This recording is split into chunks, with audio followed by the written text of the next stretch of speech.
sempat lihat di mana Rins line ganking di arah bottom lane. Ada Itu bisa sempat ya? miss ya kan. Iya. Itu jadi blunder untuk Jadi mereka. blunder untuk mereka. Tapi ini dia sesuatu yang sudah kita nantikan.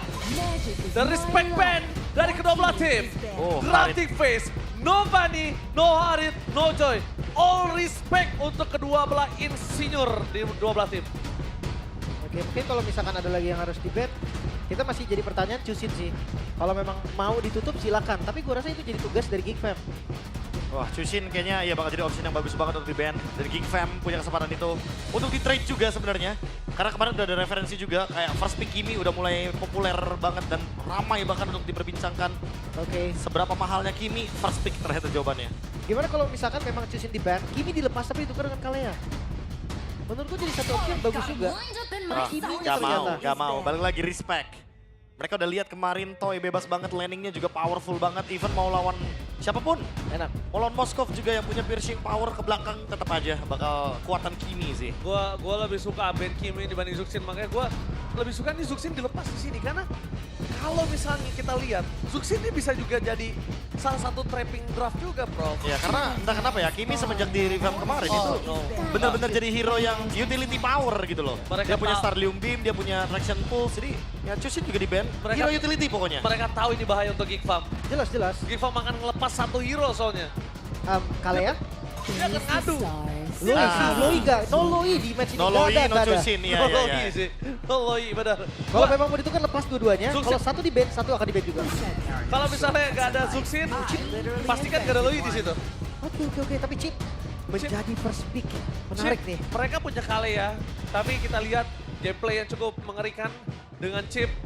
Mau di counter sama Valentina sekalipun, bahkan kemarin sempat ada Carmilla tapi belum bisa menutup. Tapi Kaleal mau nggak mau harus dimakan. Harus keluar sih sekarang juga. Karena kalau Kalealnya nggak dimakan, ditaruh entah dimanapun Romer atau di EXP, ini bakal buat Dairon dan itu bahaya. Iya, aku merasa kayak ini emang keputusan yang paling tepatnya ambil Kaleanya dulu. Dibandingkan dilepaskan begitu saja. Puvius juga bakal jadi good pick, tapi ini langsung menunjukkan bahwa gameplay dari Geek Fam akan memperkuat dari combo di setup turtle-nya. Mereka udah punya Kalea di Romer dan Puvius di EXP. Udah, mereka tahu banget ini Poveus akan sangat menguras energi mereka di saat ke arah objektif. Pasti. Ada baiknya memang diambil. Dan kalau kondisi saat ini kita melihat Tulu yang akan digunakan oleh Sordaran dan Sasuke Suyo langsung. langsung digunakan oleh seorang Sasuke. Nah, yang gue lihat dari kemarin nih, Kalea gameplay jarang banget yang punya follow up damage. Entah kenapa sering banget ada Kalea midnya utility, marksman-nya DPS, sinergi simpel yang jarang banget ditunjukkan dan rata-ratanya Kaleanya jadi kalah. Nah, sekarang pertanyaan baru buat Geek Fam nih. Mereka mau memperkuat split push atau team fight-nya? Karena kalau mereka mau memperkuat split push, mereka bisa membawakan Hayabusa di sini. Ini bakal jadi pick yang mungkin bisa ngejawab, tapi balik lagi. Mereka harus ingat ada Suyo, ada Glue juga. Mempertimbangkan split push yang dimana nanti mereka bisa bermain dengan formasi 3-2. Jadi lawannya adalah Chip juga, agak sedikit repot sebenarnya kalaupun ada Hayabusa nantinya. Atau mereka mau team fight kayak Lucas. Kayaknya kalau memang mau team fight enak juga sih, pick off-nya juga dapat. Tapi tetap Wah. lanernya dulu. Tapi dia buat team fight udah nunjukin. Dan jawaban buat Glue.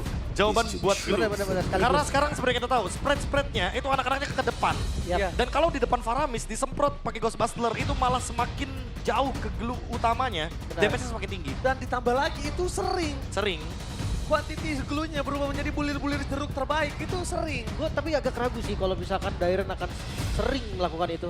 Kayak dia bisa mainin dengan stacknya dulu yang benar-benar ketika dia spread itu dia naik. Dan emang harus seperti itu. Iya kan? Kalau Ya, main Glue emang harus seperti itu di depan Faramis. karena kalau enggak itu damage-nya Pasti. bakal bukan ke dia doang masalahnya, Pasti ke teman-teman bakal. yang ada di sekitar situ. Yes, pasti bakal meledak ke tubuh asli Glue-nya ya. Itu dia. Dan- Oke, tapi kita akan bahas di fase band yang kedua. Biasanya kita lihat RRQ, tanknya atau rovernya itu ada di second phase. Sekarang karena chip terbuka, naik, yang diturunin ternyata Rins. Ya, priority untuk Rins dan juga mungkin untuk Toy-nya ya. Karena balik lagi untuk sekarang kita melihat ada Faramis juga. Ini akan menjadi sebuah dilematik kalau misalkan RRQ nggak bermain kiting dan harus bermain kiting lebih tepatnya. Wow. Redrin ban. Fedrin. Redrin Band. Salah Redrin satu, Lucas kan? salah satu band yang cukup menarik ketika kita udah lihat di kanan ini punya power team fight yang Ya. cukup besar, Profesor. Mengambil referensi dari ini ya, hero permainan 4-1 ya. Nanti mereka bisa bermain Moskov split push, mereka bisa bermain Cloud, jadi alangkah baiknya nge-ban badannya terlebih dahulu karena Kalea di sini build-nya bisa banyak gitu loh. Ya. Dia bisa ke arah favor, dia bisa ke arah conceal, dia bisa ke arah encourage. Banyak opsinya. Kalau satu mid lagi nih. Kalau ngomongin asuransi late game gimana dengan Cecilionnya Rins? Aku lebih mempertimbangkan hero-hero kayak mungkin Cloud yang bakal di-ban. Hero DPS. Ya, hero yang nanti bakal ngerepotin Geek Fam dengan split pushnya RRQ. Karena RRQ bisa main 3-2 loh, ingat ada chip di sini. Masih weak ternyata. Masih tetap mid lane di target ya. Untuk Rins, jujur kalau lihat dari pool hero-nya Rins sendiri, ini masih ya tadi yang masih terbuka, masih ada Cecilion. Atau dia mau memunculkan hero-hero baru mungkin yang belum pernah digunakan juga masih ada opsi. Last ban, Beatrix gimana? Nah, Beatrix untuk menghindari pick off ya berarti sama Kalea. Ya. Boleh sih.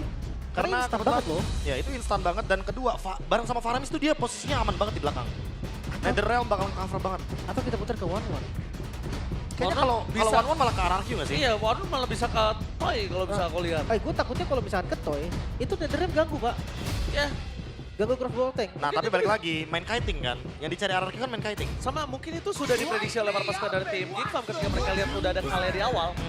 Kalea di awal, ya kan kemungkinan dia pakai akan hero Purify atau nggak dia paksakan karena 1-1. Ya bisa menjadi salah satu keuntungan ketika Faramis diambil di atas. X-Borg di ban ya. Ini mungkin menjadi salah satu traumatik yang menarik ya. Karena RRQ kalah sama Onyx juga waktu itu menggunakan X-Borg. Dan kita tahu sendiri X-Borg jungle ini kan ada tambahan lagi nih untuk Viraga armornya. Di buff lagi. Lebih Jadi susah percaya. makin susah pecah. Dan kalau misalkan kita build item penambah darah semakin tebal juga Viraga armornya. Betul sekali. Tapi terbuka nih kayak yang tadi kita bahas. Hayabusa open, Beatrix juga open. Sebenarnya dari Geek Fam punya banyak opsi. Kalau misalkan mau team fight turtle pun, mereka masih ada Naruto. Ya bahkan kalau Masih misalkan lepas. mereka mau bawa Moskov di sini masih sangat-sangat memungkinkan. Balik lagi. Mereka masih punya banyak banget opsinya dan itu dia Cloud yang diambil. Wah. Mereka nggak mau kasih Cloudnya ke Toy.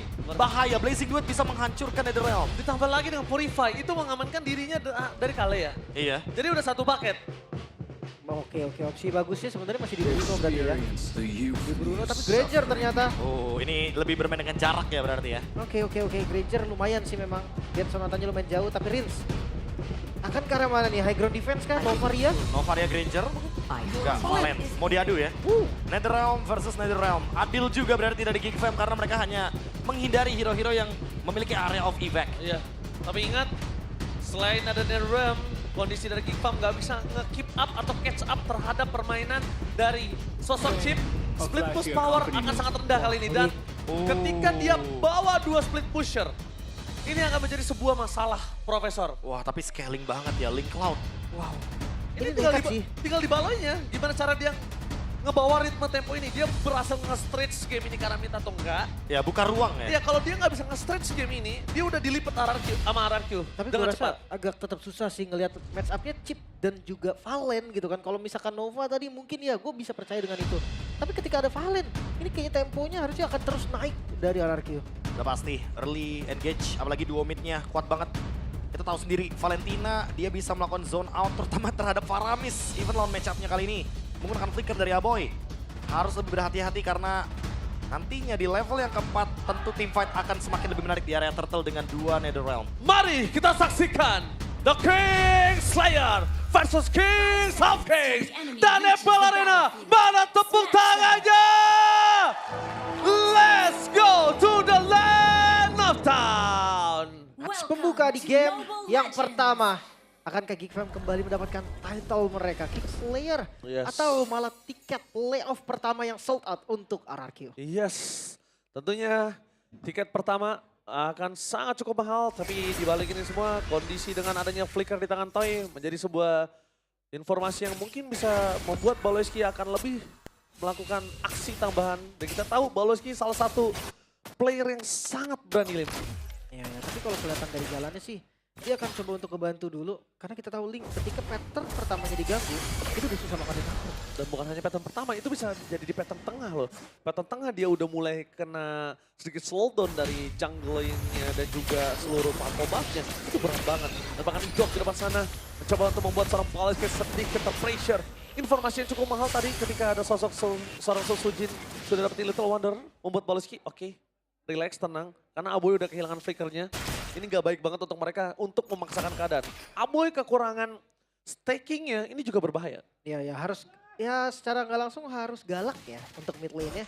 Tapi untuk Emblem nih, nggak tahu ya biasa ya untuk Blink. Tapi ini ada Warcry juga. Make sure damage-nya akan cukup nanti ketika ada team fight. Mungkin 1 lawan 1 juga bisa diunggulin. Oke, bakal coba dibalaskan kembali di sana. Langsung ada Mankins dengan sudah level 4 memberi satu damage yang sangat sakit. Tapi nampaknya tidak mau langsung di all in. Apa sih? Lebih ke nggak boleh sih Tempest of Ini Blade. bencana. Lebih nggak bisa di commit di awal karena itu bakal berpengaruh sama Turtle. Oh, tapi Pawlowski belum punya Tsunami Slam. Di depan sana bakal coba ditangkap. Perpasukan dari tim Geek Farm. Mereka memberikan sedikit informasi kalau ada baiknya lepaskan memang untuk di atas kertas dari BMKB. Dapetin Purple dulu, diberikan di Arko masuk ke arah Turtle. Flicker. Dibandingkan harus kehilangan Purple itu nggak wise banget, Lin. Oke, tapi nampaknya tim fight akan cepat terjadi. Pawlowski di depan sana. Dapat di kontes! Retribution from Mankins! What a takeover! Dan lihat dengan 2 Nether Lamp yang terpisah membuat para pasukan dari tim Geek Farm masih terlalu kuat. Pawlowski terperangkap sama ada following up damage membuat Sarah kali ini harus mendapatkan 1 poin kill kah. Dan Tempest outplay from Geek Farm berhasil mendapatkan poin kill yang sangat mahal. Dan itu dia. Satu retribution yang sangat berarti untuk para pasukan dari tim Geek Farm. Karena Link dapetin Turtle di awal dengan head to head Suyo. Itu sangat sulit, bahkan tidak ada di dalam kertas kita. Itu dia dipegangin tadi kayaknya B ya. Nggak Iya. bisa retreat satu jinnya. Dan ada perbedaan level juga ya, walaupun ada Soul Save Retribution. Tapi ini langsung ngebuka window yang luar biasa luas ya, karena lihat Linknya langsung dapetin level yang lebih optimal dibandingkan dengan Suyo. Ini membuka potensi juga buat Make Kids nanti akan lebih leluasa ketika di menit yang kelima ingin melakukan split push. Dan ini juga ngebuka ruang buat Geek Fam karena power pick off-nya jadi meningkat.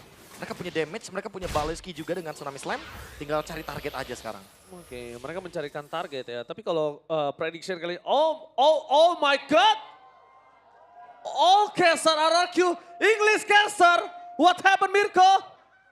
Oke, ini agak cukup jarang, kita cukup kompak kali ini. Dan bisa dibilang dengan era Kingslayer yang sedang bangkit di posisi kedua, bisa dibilang Geek Farm harusnya punya satu suara minimal dari para caster, tapi RRQ atas kemenangan di laga yang sangat berat kemarin membawa mereka mendapatkan 6 voting dari 6 caster yang semuanya menuju ke RRQ. Tapi langsung ada Tsunami Slam di pas di depan sana, tidak ada jalan untuk pulang untuk Darren K, tapi nampaknya terlalu keras dengan damage dari turret. Sekalipun belum bisa menutup jalan para pasukan dari tim Geek Farm.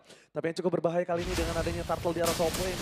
Ini menandakan satu buah perperangan di arah Golden yang berbahaya, Lin. Ini yang sempat tadi gue bahas tadi kan follow up damage. Itu yang susah banget. Kelihatan tadi kan Tsunami Slam. Siapa yang follow untuk sekarang B? Iya, kayak masih belum ada kan, karena balik lagi 2 hero scaling. Ada Cloud, ada Link. Itu waktu yang butuh lama untuk bisa di follow up tentunya. Oke, tapi kali ini kalau mereka kembali lagi harus kehilangan Turtle yang kedua, Kadera ini akan lebih strong di laningnya. Lihat, udah dibantu sama sosok seorang idok aja. Kadera masih terlalu kuat di depan sana. Dan sedangkan para pasukan dari tim Geek Farm, mereka memang tidak bisa dibilang untung dengan cukup banyak. Tapi 300 gold itu enough sekali dalam Tsunami Slam dikeluarkan menuju ke sosok seorang Toy. Lord of Flicker dikeluarkan bahkan. Lakan tarik begitu saja Toy harus hilang. Dengan Tempest of Blade bersama dengan adanya 2 Nether Ram berpisah. Tapi Aboy masih terlalu kuat di depan sana. Berhasil mendapatkan 1 point kill dan juga dengan Aboy. Dengan stack yang dia miliki sudah kembali lagi ke lane of down.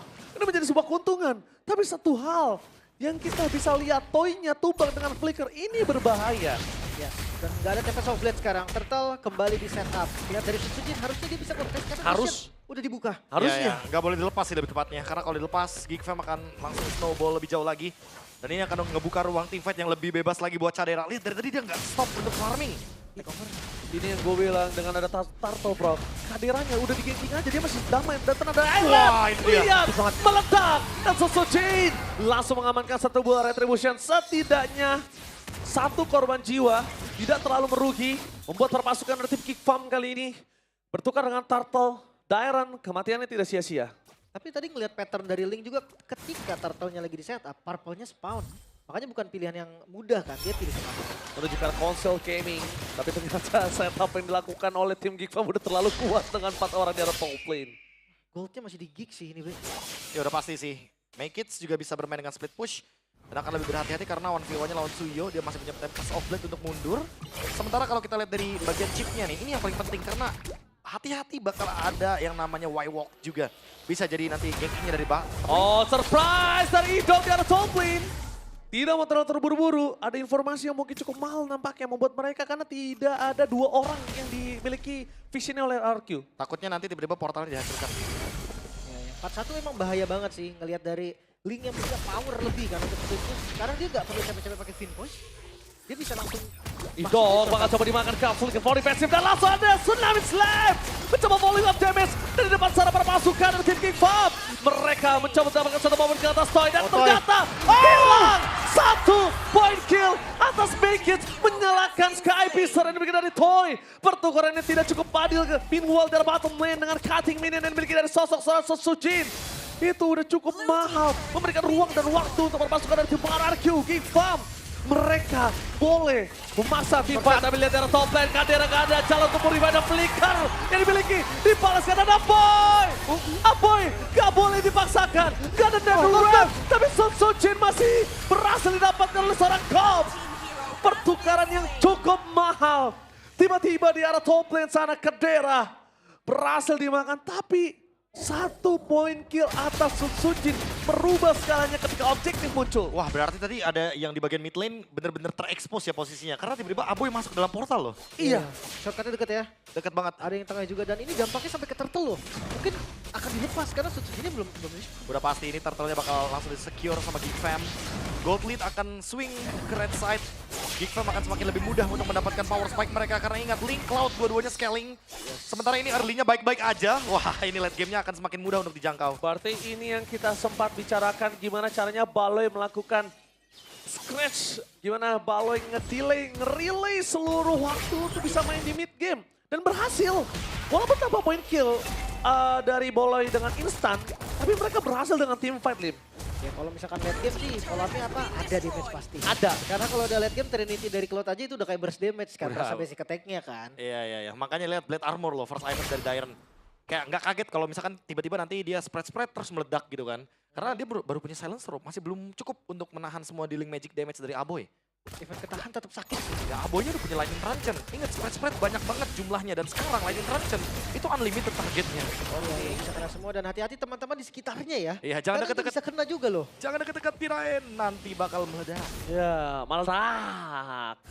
Dan dari segi item dari Kadera masih full farming dengan 1 buah poin kill yang dimakan dari Kadera itu nggak nutup kemungkinan Abilia langsung ada Tsunami Slam di depan sana. Belum ada following up damage tampaknya Sojin terkena blasting 2-1 Sojin still survive. Dibalikan kembali dengan keadaan para pasukan dari tim Geek Fam yang memilih untuk mundur dan RRQ juga nggak berani maju lebih dalam lagi karena mereka sadar ada Netherrealm, Aboy itu bisa ngebuat Dairon tumbang dengan sangat instan. Mungkin kalau bukan dengan glue itu bisa dibalis tadi Profesor, bisa dibalikin keadaannya. Ya tapi dengan adanya pertukaran di bagian top lane udah untung ya. RRQ nggak mau overcommit juga. Walaupun ada kesempatan untuk Idok datang ke area bottom lane dengan portal Baloy White Wolf. bisa mendapatkan Prince, mundur ke belakang, damage terlalu besar, tapi nampaknya Make masih melebih. Make-It, Gak ada yang lihat, dengan tempo stop di depan sana, flicker for defensive dan langsung ada 1 Netherrealm penyelamatan dari serang Aboy. Membuat para pasukan Idol, surprise attack, menuju ke blasting from Kadera. Berhasil mendapatkan 1 point kill, Midwell di depan sana para pasukan dari tim King Farm. Mereka walaupun tidak ada tempo stop, berhasil mendapatkan 2. Ini berbanding terbalik dengan apa yang diinginkan oleh RRQ. Dan momen yang begitu tepat karena Lord langsung saja spawn dan lihat langsung dieksekusi tanpa ragu. Jadi 2 kali loh objektif. Mereka team fight di objektif dan mereka kalah. Portalnya udah bagus tapi sayangnya tidak ada Netherrealm. Itu aja. Rins tumbang duluan. Sehingga tidak ada team fight yang begitu adil. Karena Geek Fam udah buang Netherrealm duluan. Iya betul. Dan mereka mendapatkan mid lane turret secara paksa. Wah ini decision dari Geek Fam sepersekian detik langsung pindah loh dari objektif kill ke objektif yang lebih penting. Bener. Central turret dan Lord. Iya, cepet banget ya tadi. Bahkan dengan Tempest of Blade yang udah keluar, mereka bisa kabur nih dari momen-momen genting tadi. Nah, sekarang dicari dulu nih Netherrealm-nya. Jangan sampai team fight gak ada Netherrealm. Tapi yang gue suka sih, ini 1 penyelamatan dari Aboy. Itu ngerubah segalanya. Kalau tadi Aboy gak masuk dengan adanya 1 Netherrealm, mungkin beda kasusnya Iya, Profesor. pasti. Karena mereka akan ada team fight di dalam turret. Karena kalau boleh Mid jujur, lane. itu timing Idok bagus banget. Idok udah pas banget momentumnya. Terlalu banyak source skill yang keluar. Tapi lihat Rins, di arah bottom lane akan menjadi pilihan utama. Bakal coba dipaksa mundur ke arah belakang. Dan bakal coba ditarik itu saja. Terlalu sakit, terlalu terburu-buru. Dan 1 hal yang cukup berbahaya, tidak ada pasif turret. Di arah bottom lane, para pasukan dari tim RRQ. Kita lihat, yang bisa melakukan clear cepat siapa? Gak ada high ground defender yang pasti ya. Karena masih ada holy defense di area mid lane dan Geek Fam pun Oke, di depan sana Idol! Tipat kembali terjadi dengan Netherrealm di depan sana. Membuat para pasukan dari tim RRQ Toy free hit. Belum ada apapun yang bisa melakukan following up dan bahkan Palenski mencoba untuk bertahan. Blazing Red from Kadera. Oh my kids. Meanwhile my kids baru muncul ke permukaan. Bisa menghadapi siapapun. Looking for wipeout. RRQ. What a timing from Idok selalu bagus. Tapi sorry to say, following up damage tidak ada yang berhasil sama sekali. Oh my god. Baikkan backdash. Mereka melupakan damage yang diberikan oleh seorang Toy. Terlalu sakit. Respect is the key. Dan Kadera jangan sampai terkena Skypicer. Toy di belakang sana. Dapat Wind of Nature. Mencoba untuk menyelamatkan sosok dari seorang Toy. Idok meanwhile berpasukan dari tim Kickpop. Mereka udah standby. Sekalipun dengan Aboy tanpa nadu ramp. Tapi menunjukkan kualitasnya. Seorang Aboy. Batang hidungnya aja udah menakutkan dua pemain dari tim RRQ. Kapan RRQ mereka seperti terbawa tempo yang diinginkan oleh Geek Fam. Yes. Mereka terburu-buru, Be. Ya sekarang malah ini playgroundnya Geek Fam sekarang. Ini udah mulai masuk ke ranah-ranah di mana Cloud-nya udah punya damage. Link-nya juga udah punya power untuk ke belakang. Wind of Nature tadi udah pop out juga. Jadi Toy harus lebih berhati-hati dan menjaga posisi. Sementara kebalikannya Cadera yang baru selesai dengan Wind of Nature. Dia udah pasti bakal lebih leluasa untuk dive in ke belakang. Tapi ini kita harus berikan applause juga untuk Toy dengan segala kerugian yang dimiliki dari tim RRQ.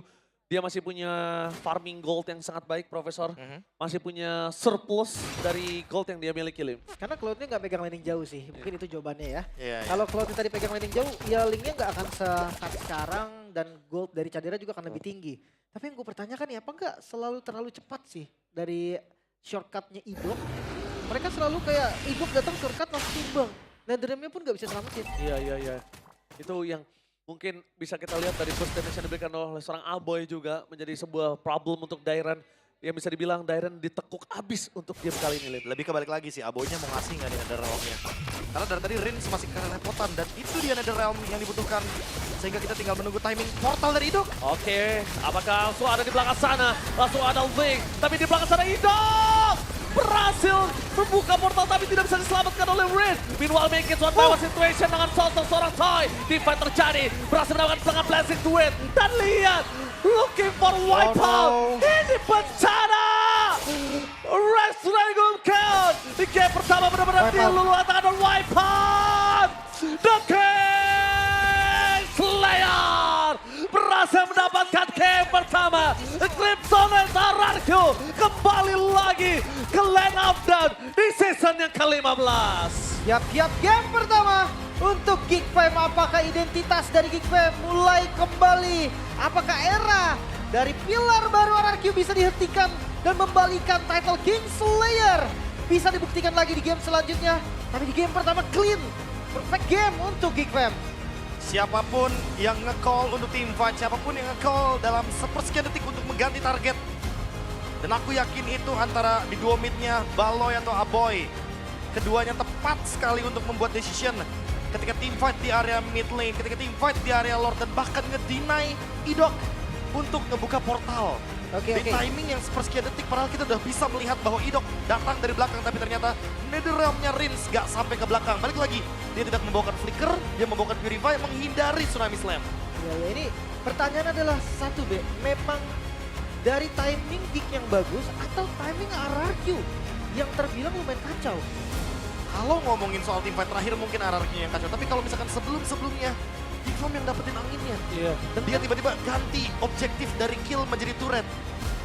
Dan mereka benar-benar nge-shifting itu dengan cepat dan balik lagi. Dari pertama, ini memang terlihat Kadera bersinar. Kadera bisa leading sendiri dengan ganking yang dilakukan seluruh para pasukan dari tim RRQ. Tapi siapa yang muncul tiba-tiba ketika game ini udah di-stretch menuju ke arah mid late game? Make it! Dia tutup hal tersebut, dia datang, dia benar-benar datang dengan oke lo udah kasih gue waktu, udah kasih gue landing jauh, thank you, oke kita fight. Bahkan di momen terakhir ya, di last fight, itu kan Idok buka portal kan padahal ya. Waktu lagi 1v1, kebetulan di bagian top lane tadi terlihat ada Sutsujin dan juga Maykits. Maykitsnya nggak mau lewat portal karena itu beresiko mungkin ya. Iya. Jadi dia jalan tetap pakai Vince Voice. Vince Voice sampai ke Toy. Sampai ke Toy. Toy udah win of nature, Yap. tapi bisa kita bilang ya ngomongin ke arah Granger, damage bersihnya itu ya ada di Rhapsody. Iya. Dan Rhapsody-nya masih bisa dihindari gitu loh. Apalagi Tempest of Blade juga kan. Iya. Nah, di sini salah satunya nih, di sini salah satunya yang sempat kita lihat kan kayak berarti portalnya terekspos nih. Karena biasanya kalau dari yang aku lihat di level MPL kan rata-rata kalau mau buka portal pasti teman-temannya mundur ke belakang. Udah ngumpet dulu. Udah ngumpet dulu, biar nggak tujuannya biar nggak ngikut musuhnya ke dalam portal. Jadi gankingnya nggak bakal dibalas. Tapi ternyata balik lagi dengan adanya Netherrealm, Aboy, Baloy juga berkali-kali. Ini ganking powernya bener-bener dapetin banget momentumnya. Dan berkali-kali kita ngelihat kayak Rins dia tangan kosong, dia nggak dapet Netherrealm yang sepadan. Yes, Susah ya. dan bahkan ini dia MVP of the game. Please welcome a boy become a man. Jadi Paraboy kan. Yes. Karena Faramis yang sekarang lagi eksis banget dengan Intergen. Sharing damage yang banyak banget ya. Targetnya juga unlimited ya. Yes, itu dia enak banget. Belum lagi dengan, kita tahu lah, kontes-kontes di awal. Udah dapat total berapa sih? Wah itu dia, itu kayak bener-bener jadi mimpi indah semua pemain Assassin gak sih? Itu Kayak dia. Assassin, even lawannya Suyo, Fighters. Dia bener-bener pure kalau kita ngomong objektif lagi banyak banget dan ini dia damage yang diberikan. Kayak mau di revamp seperti apapun, kayak rumus untuk nge-counter play-nya tuh tetap bakal ada gitu loh. Dan dengan ada Ghost Bustler, terus juga di sini kita bisa melihat berkali-kali Gops nge-follow up-nya cepet banget. Dan tadi kalau mungkin Lim juga notice ya, Toilet Armor. Dia bener-bener mau nutup semua damage. Sujin, Rins, Toy, semuanya dia makan dari Gops. Ya. Karena dia juga tahu dia akan jadi first man. Kalau akan cari momen, dan ini yang gue maksud nih, shortcutnya bagus. Tapi apakah memang di kondisi undergold, shortcut ini masih tetap terbilang bagus deh? Kayaknya mungkin carinya yang single target ya. Pick off kan? Pick off aja. Landing jauh. Ya, landing jauh, betul-betul. Walaupun dua kali ini timing kedua yang menurutku udah tepat banget, tapi balik lagi. Netherrealm-nya langsung hilang kena Blazing Duet. Jadi kayak, ini dia Lim jawabannya. Cloud yang tadi sempat kita bilang kita mention kayak, oh Araki bagus sih bawa Cloud. Ya, Ternyata di deny duluan. dia sadar ya memang nggak akan ada follow up yang pasti buat Ya. dari Tsunami Slam. Tapi apa late game bisa juga. Kalau udah late game, Tsunami Slam dengan Trinity, Basic pasti attack bakal- aja. Basic attack hilang seketika sih pasti. Langsung berebet. Banget soalnya. Jadi ini dia momentum dimana Makids-nya targetnya udah cuma Toy aja karena dia tahu Wind of Nature juga udah triggered. Dan akhir Dairon udah pasti bakal langsung di shutdown gitu aja. Wipe out dan endgame. Ya. Udah wipe out, udah nggak bisa lagi. 14 menit, waktu yang terbilang lumayan cepat loh. Kalau misalkan kita lihat dari average game time-nya Geekfam ya. Yang biasanya late game. Bahkan ini 2 hero late game loh yang Dua kita hero bahas. late game, iya. Ini cukup menarik ya. Kita kenal Araki Hoshi yang objektif dan agresif. Ternyata agresifnya hilang, objektifnya mungkin masih ada.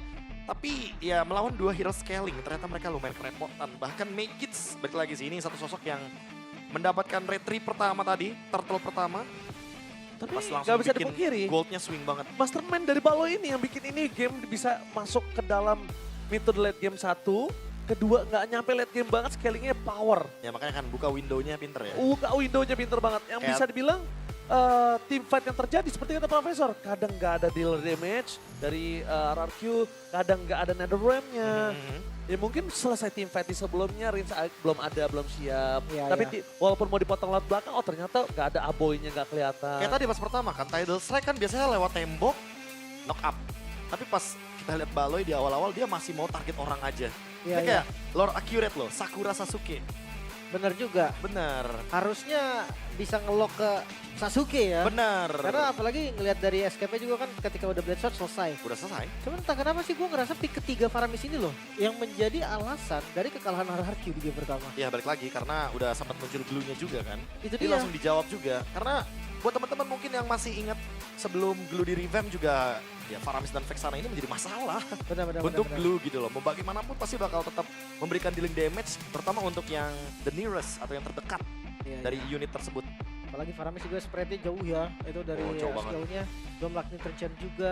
Wah paket lengkap pokoknya. Dan sekarang berarti urutan pick dari RRQ nih yang harus disesuaikan lagi. Ya. Kayaknya nggak boleh deh Idok sama Dairon tuh ada di fase yang sama. Kayaknya tahu jangan-jangan glue-nya boleh untuk di-pick tapi jangan buru-buru. Lihat dulu nih aboynya bawa apa. Itu makanya harus di fase kedua. Ya, atau Jadi dipisah, seenggaknya atau dipisah. Iya, dipisah kayak yang 3 atasnya mungkin bisa Dairon dulu atau Idok dulu. Itu dia. Baru nanti yang di bawah sisanya 1. Ini kan kondisi yang unik lah bisa dibilang karena chip yang lepas kan. Iya. Chip yang lepas so jadi prioritas juga untuk RRQ diambil di first pick. Tapi untuk XP lane yang kelihatan juga yang emang sih sebenarnya chip itu nggak bisa di flex menurut gua. Nggak bisa ditaruh XP. Tapi dengan munculin glue, gameplaynya jadi terbaca. Iya, Dan aku melihat kayak Geek Fam di mereka atas lagi. Iya itu alasannya. Iya mereka langsung react-nya bagus juga gitu loh. Mereka ambil Faramisnya, mereka ambil Cloud-nya juga. Jadi kayak ayo mau jawab pakai apa coba? Mau ambil area, let's say oke, kita masih punya satu marksman area, Ixia. Tapi Ixia last pick link kayak wah ini mah sama aja pak, nggak bakal ketemu jawabannya juga. Jadi Ini udah bener-bener kayak pick ketiga, pick keempat dari Geek Fam yang mungkin harus diacungi jempol. Iya, Iya, setuju, balik setuju lagi, banget. itu dia